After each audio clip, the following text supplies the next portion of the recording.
We've got Shad Teerlink, who is the CEO at Evolve Pest Control. I'd love to start off just by giving our audience a little bit of background. I had always wanted to own a business. We both knew nothing about pest control, but had no plan, no capital. It's been a major learning curve. Be like Shad. Always be evaluating. Always be looking for ways to improve and make a difference. Be gentle on yourself. You're building something that is supposed to be sustainable forever. If you're content just being a one-man show or, one route, two route company, then you can kind of chill and you can coast. But if you want to achieve your goals and you want to do great things and accomplish great things, you can't be like limiting yourself. In the beginning, at least, you have to be willing to do whatever. We're not just playing so that we can sell our company or playing so that we can hit any arbitrary $1, $10, $20 million number. We're playing to perpetuate our company staying in business.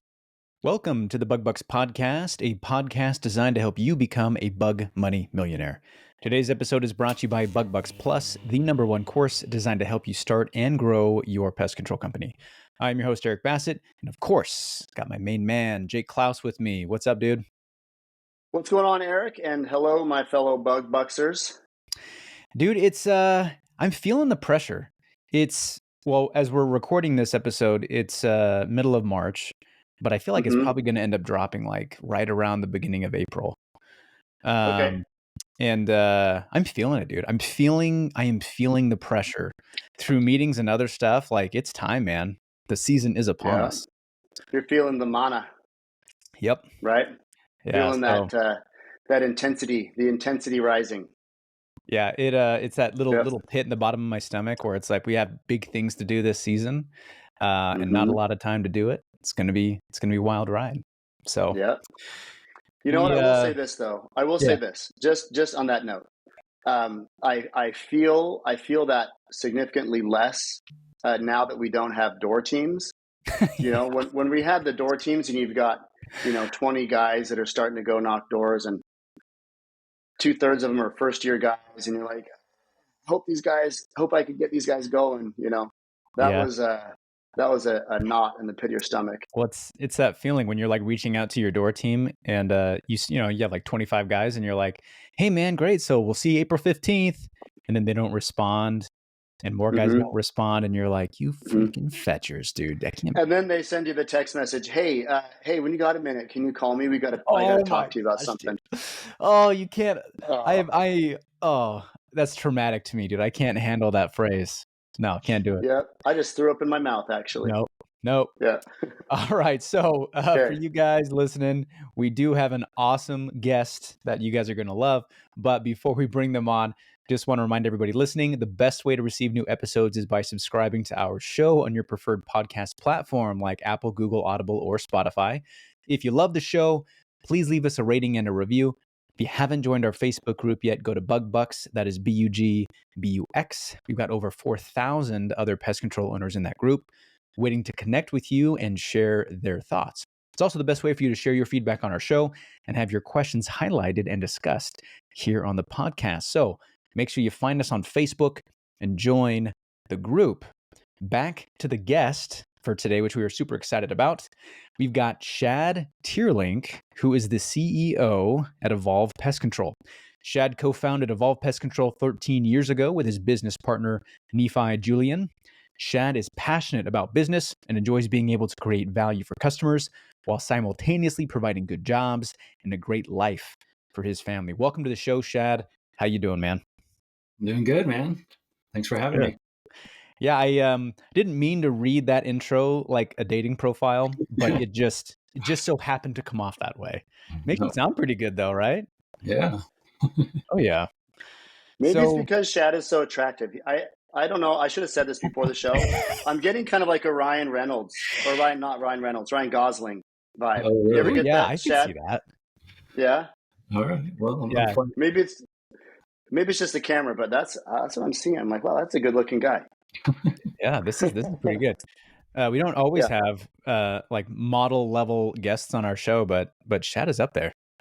Yeah, this is how we butter up our guests and make them feel confident before they start talking. Shad. So that's exactly right. Yeah, I haven't been buttering up business for a long time. So Shad, what's been going on in your world this time of year? I know we were kind of talking about how we're feeling a little bit of the pressure. You feeling that too?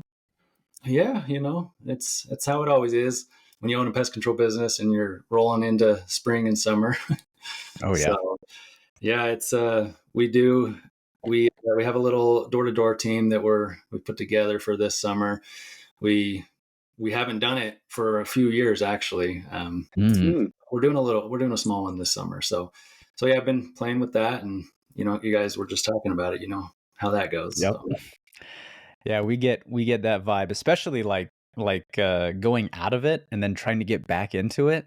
Yeah. That's a rough go. Like, and yeah, Shad knows what we're talking about. That's not an easy thing to convince yourself back to do again. Oh yeah. So, Yep. well, dude, I'd love to start off just by giving our audience a little bit of background on you and Evolve Pest Control. Can you kind of give us the little bit of the Shad and the Evolve origin story, kind of how you got in the industry, and then what Evolve's been up to for the past 13 years, right? Yeah, absolutely. So hopefully I don't drone on too much with the story, but drone away. Basically, my business partner Nephi, you mentioned, he bought a little small one-man show company in Mesquite, Nevada, back in 2010, end of 2010. It was during the Great Recession. He was all of a sudden out of a job, so he bought himself a job, bought a little small one-man show company, and he realized very quickly he didn't want to just stay that way. So we were acquaintances through living. I grew up in the same town, and he reached out to me. I was in college at the time, and was like, "Hey, I want to grow this business. I need somebody young and ambitious. I think you'd be a good partner. Do you want to do it?" And we both knew nothing about pest control or even sales for that matter at the time. Maybe Nephi knew a little about sales, but I had always wanted to own a business though. That was just I knew that. I was in business school at the time, but had no plan. I was just working a dead end job, and I was like, yeah, let's do it.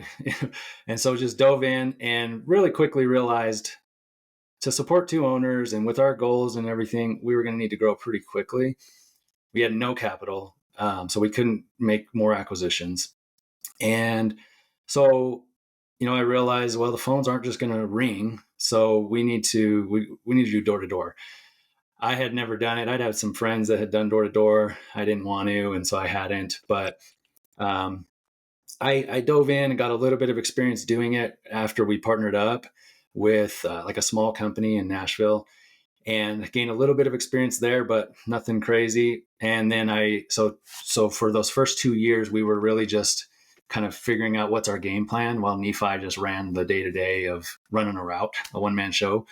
And then 2013 was when we started our expansion. So we expanded into Las Vegas, which was just like an hour away from Mesquite, Nevada, where we were. So it was just like me and a couple of my brothers, basically. It just started hitting the doors, and it was like, oh my gosh, like, I hope this works.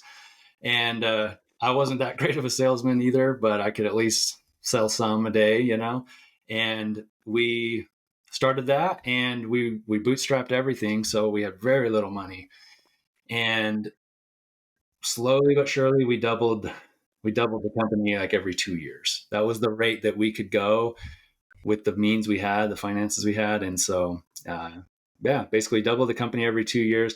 We hit 2000, and I wore every hat of the business in that first year. I was answering the phone. Yeah. I was knocking doors, answering calls from customers. One thing I wasn't doing the services, because I devoted myself to do sales. I had done services before, but so I was answering the phone, I was selling, I was talking to the technician, like wearing every hat. So as time went on, I basically was continuously replacing myself as the growth was happening. Just kept replacing myself. And my business partner was at the very beginning, he was still running the route in Mesquite that we had. That was the money for what we were doing. And fast forward through some of the slower growth period, we hit 2017, and that's when we first brought on a bigger team. I actually hired a team leader to run the sales program, and it was like an 8-man team. Wasn't anything crazy, but we doubled the company in 2017 again. I love it. 2018 was a year that I had removed a lot of the hats, and and I was basically running the branch. I was kind of like a glorified branch manager. But at the same time, I started really realizing that we needed to have more systems. We needed to have, because now I had quite a few employees all of a sudden.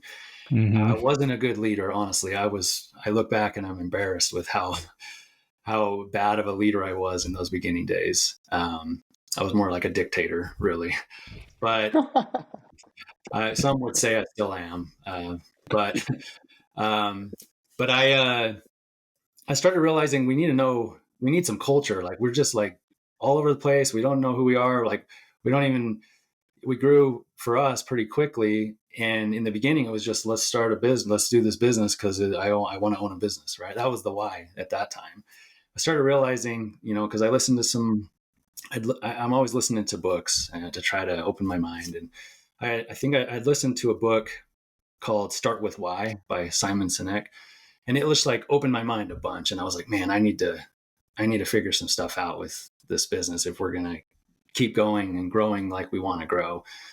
And we had plans to open a new branch the next year. And that was what really got me thinking. It was like, okay, we're going to double again and have a new branch. We ended up doing it. We opened in Dallas, Texas in 2019. 2018 was the start of my wheel spinning and realizing I need to develop more systems. I need to be a better leader. I need to figure out who we are as a company and get more direction to be able to direct things better as the leader. So then 2019, we opened up Dallas. That was an absolutely wild experience because we bootstrapped it as well. We did get a little bit of some loans and stuff, but yeah, we recruited two teams, basically two sales teams. We went out there and I moved out there with my family in the very beginning of the year in February. We didn't have a house. All I had secured was just an office space that we didn't even have keys to yet. And so we moved out there and just rented Airbnbs for a minute while we looked for a house. And I was interviewing people in Starbucks, trying to get our first few employees. I didn't even bring employees with me because we weren't big enough to have any employees. So there's so many things where I'm like, I don't know how we survived that whole thing. But the way we survived it is I was working like 18, maybe not 18-hour days, but I was never not working. It was wild. But we went down there, no house, no employees. I got a few hired to get it started. And then come April, I think we had 35 plus sales guys show up. And then boom, wow. And we were off to the races, and we were selling anywhere from 50 to 100 accounts a day. And I underestimated the difficulties I was going to face. Oh my gosh. Did you hire enough to handle that? We hired people, and we made it work. There was many times though when I was super short staffed. I was out running route a bunch of times. Meanwhile, I was on route. I'm interviewing people, trying to get people hired, my office. It was crazy. And so I didn't have leadership in place was the main thing. We were okay with techs. I always managed to make sure we had enough technicians. And there were some times when we were a little short, but we managed to do same days and next days most of the time. But I didn't have a service manager. I didn't have lead technicians. It was just the technicians and then me. And then I had an office lady. And she was amazing. She's still with us. She is amazing. She's now the branch manager in Dallas. I put so much stuff on her that she shouldn't have had to do because I was just drowning, I was back to wearing so many hats, wearing way too many. Oh yeah. And so I just knew it would make it work. I just made sure we kept up with the sales, and I just put in the work necessary to make sure we took care of everything. And then as soon as that summer was over, then I got super, super involved in, I got a branch manager in place. I got leadership in place for the branch. And I got super involved with building systems, expanding the systems, making even more, because it was a whole new ball game now, having two branches, having one that we blew up overnight, basically.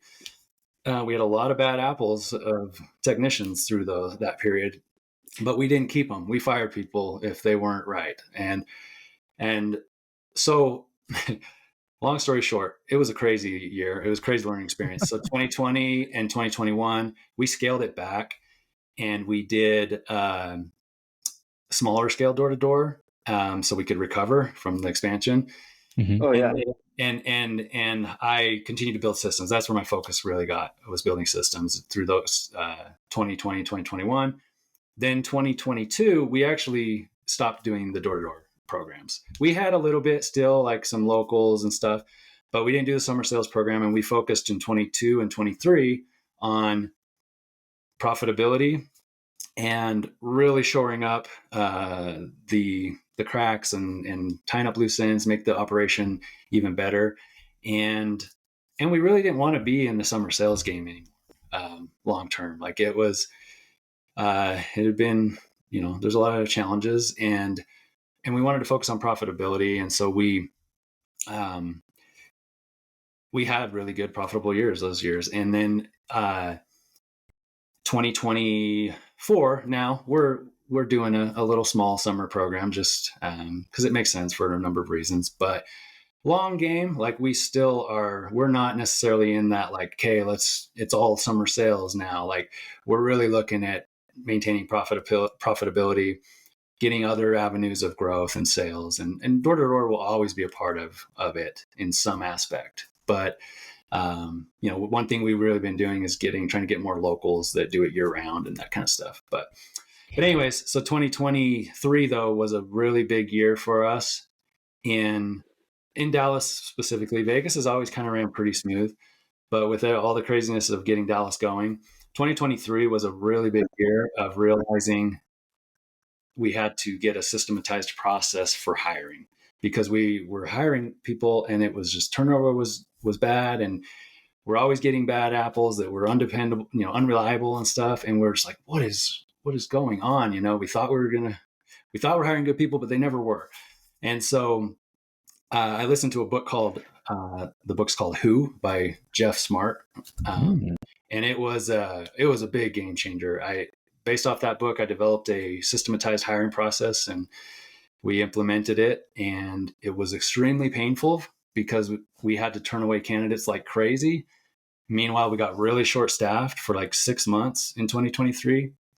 And my staff, my manager there and some other staff probably wanted to kill me because I wouldn't let us fill the empty voids with the wrong people again.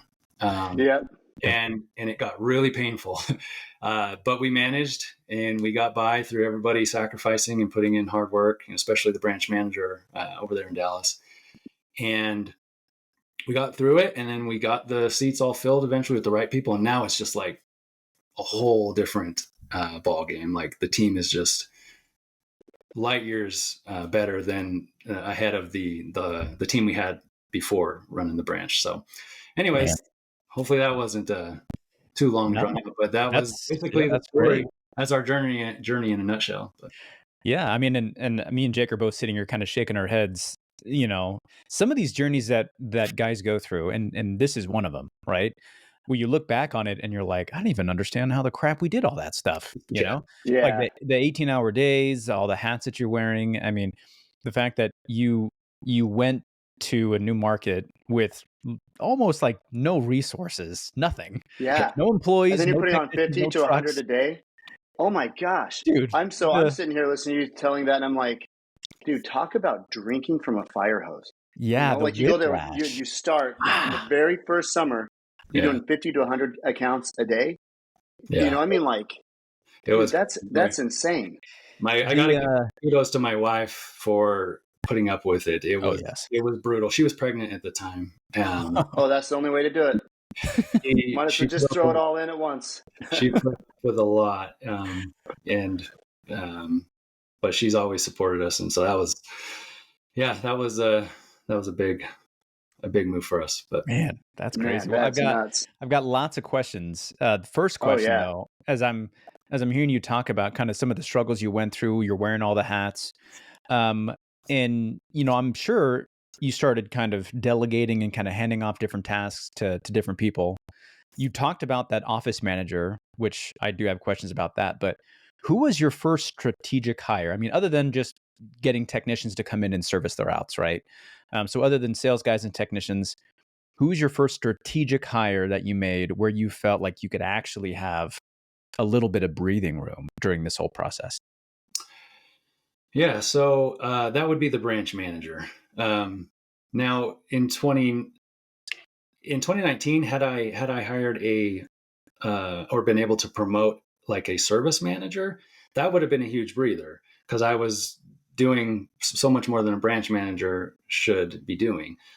So that would have been the case, but I never got to where I could do that during that first year. And then I hired a branch manager. I very quickly set up the proper structure as soon as the summer was over. And so I basically stepped out of that branch manager role right at the same time that I also got a service manager in place and lead technicians in place. Now, meanwhile, back in Vegas, though, I'm talking all about Dallas. Meanwhile, back in Vegas, we had the proper structure. I knew how it needed to be. I just couldn't. Everything was so fast and crazy. I just couldn't get there. So I was just carrying it all on my shoulders in Dallas.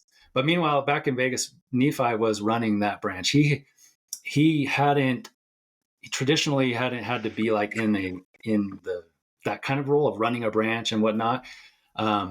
He's had obviously a super significant and vital role in the business from start to where we are now, which has been the finance and, the admin side. And then also, of course, he and I being just equal partners in this whole journey and, figuring things out together. But he had to step into a branch manager role for Vegas when I left. But under him, he had a service manager. There was lead techs, and it ran smooth, and it's always ran smooth. But yeah, to answer your question, getting a branch manager in place is a huge game changer as a business owner. Obviously, profitability goes down a little bit, but when you're growing, when you're scaling, you have to do it. At a certain point, you have to replace yourself, even as the guy running the day-to-day show. But you've totally systems and processes in place and framework for that manager to follow to make sure that it stays your business and doesn't become this thing you don't recognize because somebody else is running the day-to-day. Definitely. You kind of mentioned right there that you had to have some of that stuff in place for your branch manager when you brought them in. How much did your idea of what the branch manager was going to do differ from what actually ended up happening once you brought them on? Probably not a ton, because I had learned so much along the way of what they need to be doing, what they shouldn't be doing. And so pretty much it pretty much looks the same as right now as when I first did it. The first manager we hired we eventually replaced Nephi running the Vegas branch too in 2020. We hired a manager for Vegas. So from 2020 to now, we've had branch managers in both branches. But it doesn't look terribly different. One difference is we were having them do like book work and stuff like that. And along the way, we realized that's not something we should have them be spending time on. So we really have gotten honed into where we want them to be focused on being leaders, to lead their people and their team, and to be the hiring person, and to be focused on the health of the team and the health of the branch, and keeping everybody motivated and keeping sales motivated and maintaining the right culture. But it's big on leadership, is the vital aspect for the branch managers. Awesome. Shad, so hearing you tell like your story of how you started and expanded and everything, what it highlights to me is that there is simply no such thing as one way to start a pest control company, right? Like if a pest control company is a cat, there literally are like a million ways to skin that cat, right? So let me just kind of like highlight a couple of things that might seem kind of backwards, right, to how other people started a company, and then I want you to kind of like speak to that and what your experience was. So a lot of companies, a lot of pest control companies that are involved in the door-to-door world, usually what will happen is the guy will go out and he'll knock doors for some companies, and he'll get several years of door-to-door experience under his belt. And then he'll go start a pest control company. You did it backwards. You bought into the company, and then you went out and started selling pest control, right? So you and then you go you operate for a couple of years in one market, and then you go to Dallas, and with nothing, like, I mean, this is like the pyramids in Egypt springing up overnight, right? I mean, like, you go in there and you have nothing, and then you bring in this, what'd you say, 35 guys on the team, 35 sales reps. Yeah, I don't remember. You're putting on 50 to 100 too many accounts a day, right? I mean, that's like explosive growth, right? So instead of just like easing into those numbers, you just like bam, right into it, right? Yeah. And then so I wrote a note here, like the question I want to ask you is, a plan or no plan, which is better? Yeah, it's a very interesting question. I recall a lot of times I'll sit and ponder and think back on my whole journey, and I'm like, man, if I had a crystal ball and I was able to see this whole journey, like, I probably would have scared me to death and I wouldn't have done it probably. Yeah, right. So ignorance is bliss sometimes, but obviously it can get you in a lot of trouble too. So I do believe you have to have a plan. I do believe you've got to have a plan. However, over planning, over analyzing definitely can hold you back. I actually tend to overanalyze a lot. My business partner balances me out a little bit in that.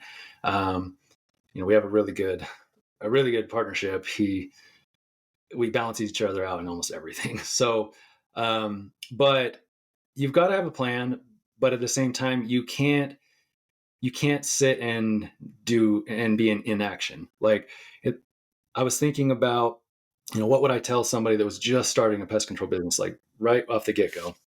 Honestly, the systems and the culture and all that is important, and it's got to come in the right time. But in the very, very beginning, you've just got to move. Like, you've just got to sell. You've got to be a salesperson. You've just got to get out and sell, get the business coming in. And then when it comes to building systems, when you're like, okay, I need to get the system in place, don't sit and spend forever trying to perfect it. Just like, literally the way I did it is I would be like, oh, I need a system. And then I'd go open up a Word document and I'd just type everything in my head and with bullet points. And then I'm like, okay, yeah, it's good. And I would just send it to the employees. Here's the system. And then, as time went on, I would tweak it, make it look a little prettier and make it a little more official. But it's so much better to just move, just get it out, just get action happening. And then stuff falls into place and stuff gets improved and tweaked. But too many business owners sit in their head all the time and they don't take action. And so, yeah, dude, Shad, I resonate so much with that, right? Because it's like you have an outline, right? We won't call it a plan, right? That's kind of how we operate in a lot of ways too. Like, you have an outline, and then you just fill in the details. You went through some ball busting, like knuckle dragging growth experiences, and look, here you are. You're still alive, and your business is flourishing, right? Like, yep. Yeah, things work out as long as you're not a complete idiot, and you have the work ethic and the willingness and commitment to do whatever it takes. Then things are going to work out in the end. Like, that's the only thing that got us through, was I was literally willing to do whatever. Like, it didn't matter. Yeah. Like, I mean, ethically, I'm not going to do anything against my values and anything like that. But in terms of work and sacrifice, I was willing to do whatever. And when you're a small business owner and you're starting out, and if you've got big dreams, like if you're content just being a one-man show or, one route, two route company, then you can kind of chill and you can coast. But me and my business partner, me and Nephi, we never wanted to operate that way. That wasn't our mindset. And so, if you want to achieve your goals and you want to do great things and accomplish great things, you can't be like limiting yourself of like, oh, I'm not willing to do that. Or, you have to, in the beginning, at least, you have to be willing to do whatever. Now at this stage of the business, there are things I'm not willing to do. There's certain things I'm not willing to go back to. I'm not going to, if I open a new branch, I would never, ever be doing it the same way I did last time. Never. I'm not going to sit and imply that was a good way to do it. It wasn't. Like I would, do whatever I needed to make sure I went in with some structure and leadership. And so it's been a major learning curve, but the thing that made it work was just the sheer grit and determination to do whatever it took. And we just learned along the way. But dude, that's so awesome. And I love that you mentioned, kind of like Jake was saying, that sometimes you can have a plan if it's something you're confident in, but a lot of times you just kind of have an outline and you just got to throw it out there and go, right? I can't remember what I was listening to or where I got in the story, but there was two groups that had to make a product, right? And the first group, the instructions were, hey, you have 30 days, but you can only submit one product for approval, right?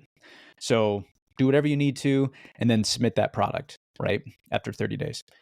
The other group was given the instructions that they could make as many submissions as possible, but at the end of 30 days, like whatever they had last submitted was their product, right?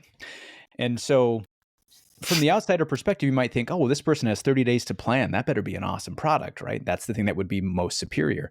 But they figured out that it was really group two who made the product over and over and over and over again and was using it and changing it over and over and go again, that actually had the superior product. Yeah. So I love what you said. Like sometimes you just gotta, when somebody needs something, a system or a process, it's like, okay, well, I'm not a master at this. I'm just going to type up what I have, send it out and use it in the meantime. And I can always change it, make it better tomorrow. Yeah. Right.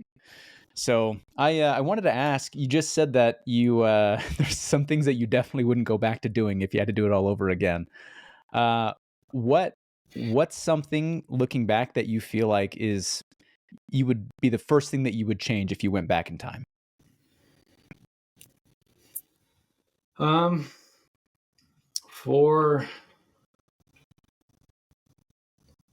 Honestly, that's probably it. That's probably what it would be. It would probably be opening up Dallas.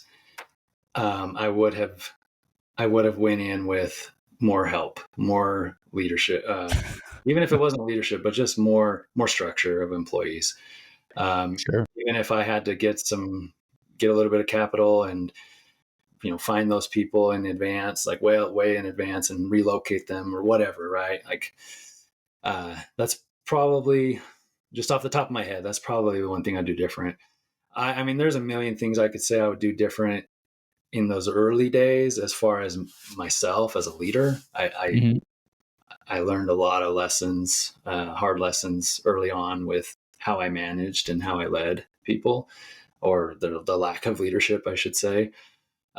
So that's another big thing that I definitely would like to have learned some of my lessons faster and earlier in becoming and how important leadership really is and becoming a better leader. But Shad, I'm going to ask you about that because earlier you said that early on you were not a great leader.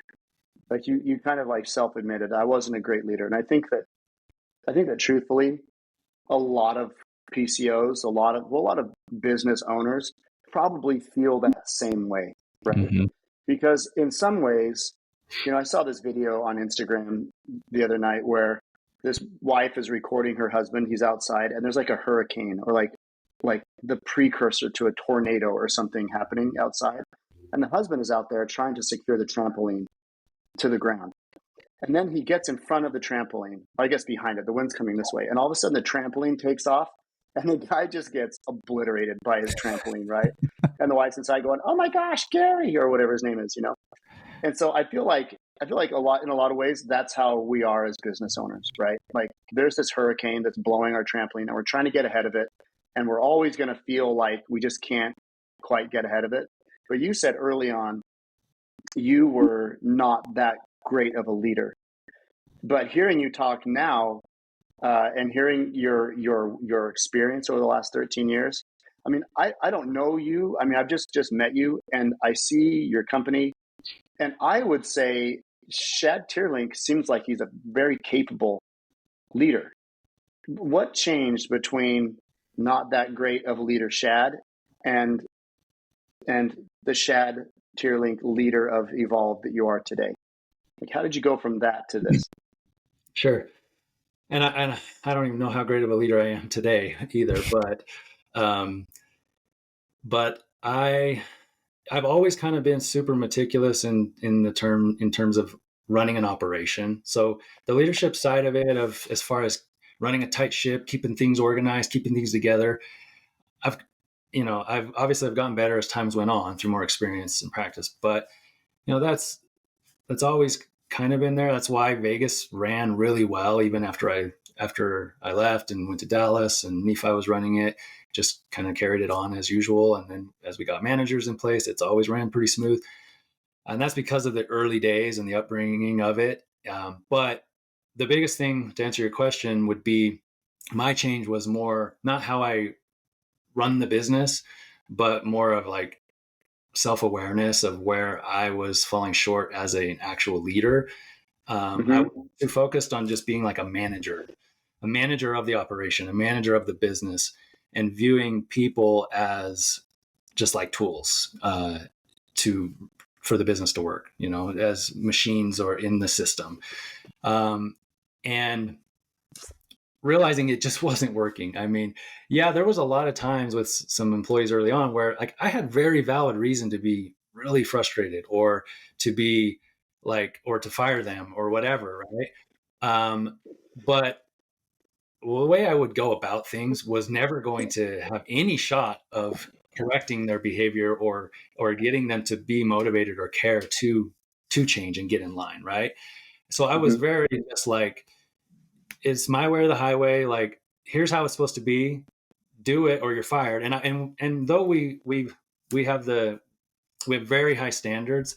Another big influential book for me was Good to Great, about getting the right people on the bus, the right people off the bus. Mm-hmm. But so we still have that standard of like, you're going to do things the right way and you're going to be the right fit for this company. Or otherwise we're going to get you off the bus. But I've learned along the way, you're working with humans that are imperfect. You've got to inspire them and you've got to coach them and guide them. And if they're genuinely the right person, then they're going to make the changes and the corrections and they're going to improve and they're an asset. Right. And now I try to evaluate that more is and this is a big part of our hiring process is, to not hire the wrong people in the first place, but we're really looking at their character and who they are and their values. And does it align with who we are? And so I'm really evaluating that as a leader and then putting in the effort to help people and help people grow and learn and improve.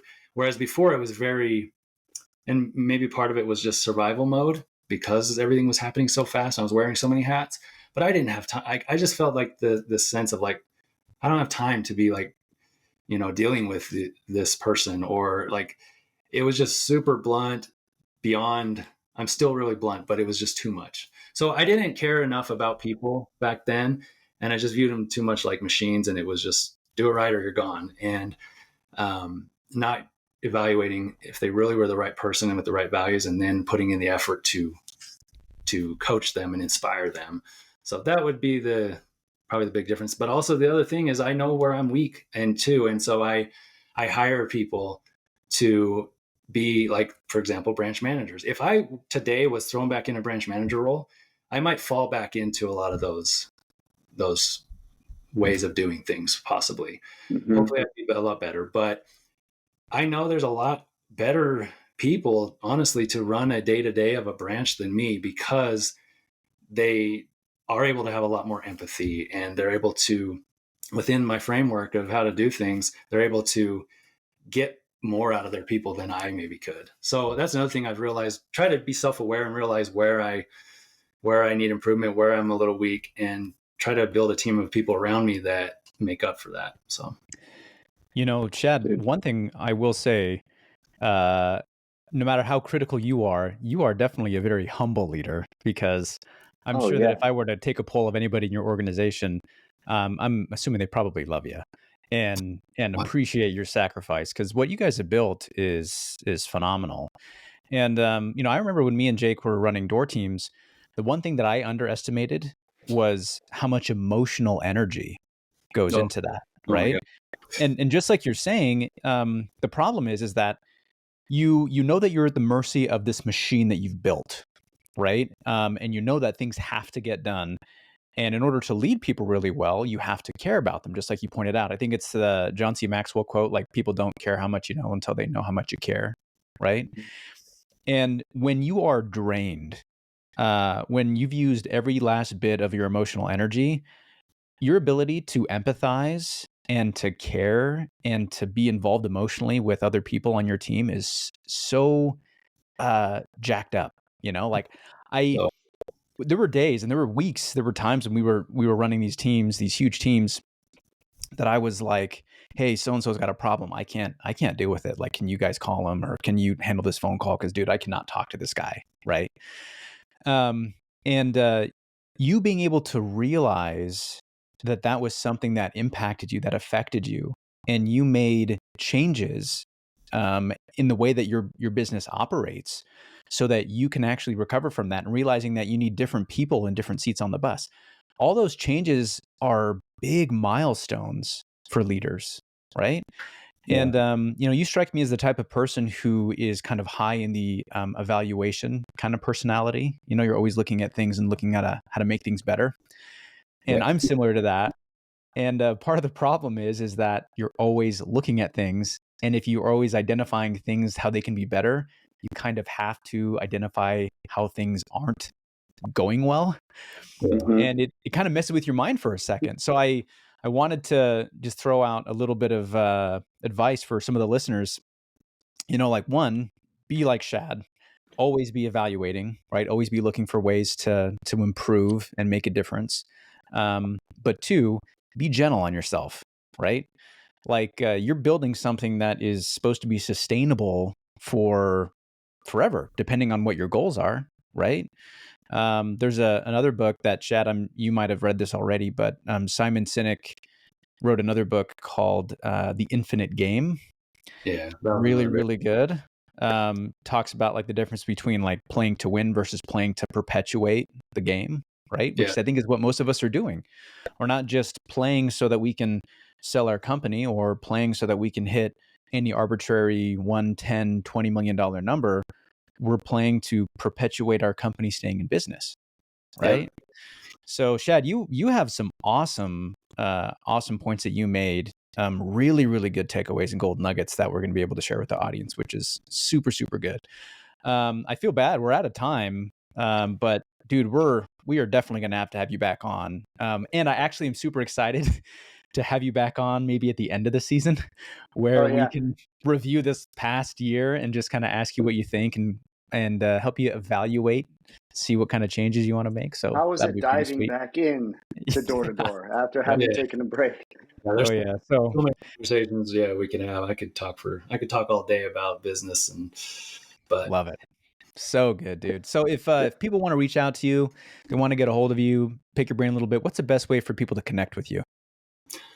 I'm super available guy. So, I mean, obviously you can email me at shadteerlink@gmail.com. Awesome. I'm even open to phone calls and text messages. My number is 702-540-8056. I'm passionate about that. That's a bold move. Throwing it out there. This podcast does like 3,500 downloads a month. So you just opened up Pandora's box. Yeah, we'll see. I'm an ambitious guy, so I'm passionate about sharing what I've learned with people. And if somebody's in shoes that I've been in, like, I love to be able to, share what I've learned and see if I can help somebody in some way. It's definitely one of my passions. If somebody gets me talking about leadership or business or systems or, the journey of growing a business, like, I won't shut up. So That's awesome. And that's what this podcast and the Facebook group, and that's what Bug Bucks is all about, is a supporting, growing, building the industry. That's awesome. Thanks, Shad. 100%. Yeah, no problem. Great, man. Well, this has been awesome. Everybody listening, of course, we appreciate you guys taking the time and your attention. If you have a coworker, manager, or an owner who you feel could benefit from listening to this episode, the best way to say thank you to us is to share this episode with them. Of course, as always, it is brought to you by Bug Bucks Plus, the #1 course designed to help you start and grow your pest control company. If you haven't joined the Facebook group, do it. Stop waiting. It's Bug Bucks, BUGBUX. Lots of information and great connections in that group. Thanks as always, and until the next time, keep building those pest control companies. If you enjoyed today's episode, please show your support by subscribing and leaving us a 5-star rating. Thank you, and we'll catch you on next week's episode.